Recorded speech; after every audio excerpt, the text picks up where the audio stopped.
Demek, bugungi asosiy mavzu poliplodiya mavzusi. Men o'tgan safar ham aytganim, balki esingizdan chiqdi.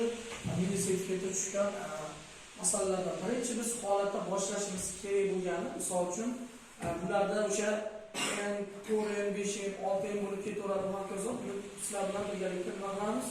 Ko'rib chiqamiz. Qarang, birinchi poliplod o'zi nima degan narsa bo'ladi? Poliplodiya organizmlarni mana chaqishtirish natijasida o'sha olingan naslni yana o'zidan o'zi, ya'ni o'simlikni o'zidan o'zi changlatib, undan nasl olish poliplodiya deyiladi. Ya'ni poliplodiyada xromosomalar soni karrali ortishi yoki bo'lmasam o'sha o'simliklardagi o'sha organizmlarda demak ko'payish bilan xarakterlanadi. Misol uchun, birinchi 4n holatdan biz sizlardan qanday qilib gamet olishni va fenotip nisbatini bilib olishimiz kerak.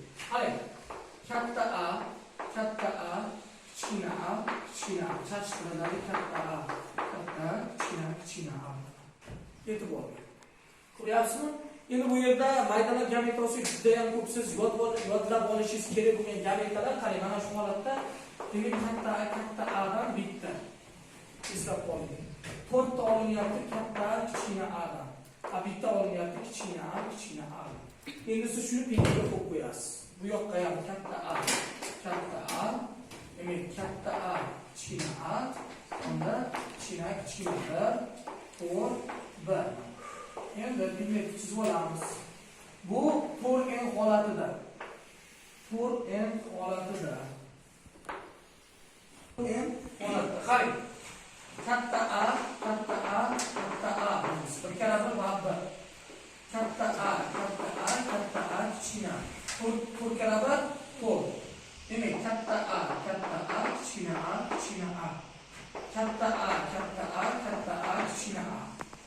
Katta A, kichkina A. Ko'ryapsizmi? Hop.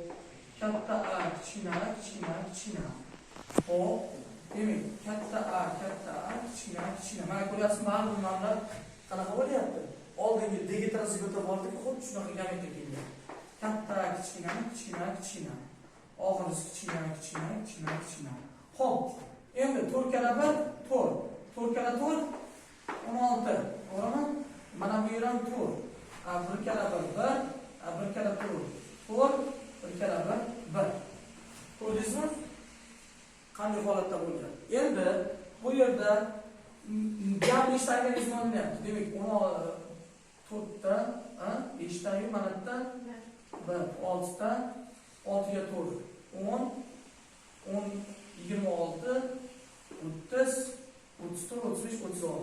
Demak, bu yerda fenotipik nisbat qanday bo'ladi? 35 ga 1 bo'ladi. Faqatgina mana bu retsessiv belgili organizm bitta belgini namoyon qiladi. Qolgan hammasi demak dominant belgi deb hisoblaymiz. Ya'ni fenotip nisbat 35 ga 1. Endi genotipik nisbat xuddi noqonuniy polimerga o'xshab ketadi. Genotipik nisbat qarang. Hop, e'tibor bering. Mana bundan 8 ta, demak 1, 8, mana qarang. Hop, bundan 16 ta, 17 ta, 18 ta va 8, 1 mana.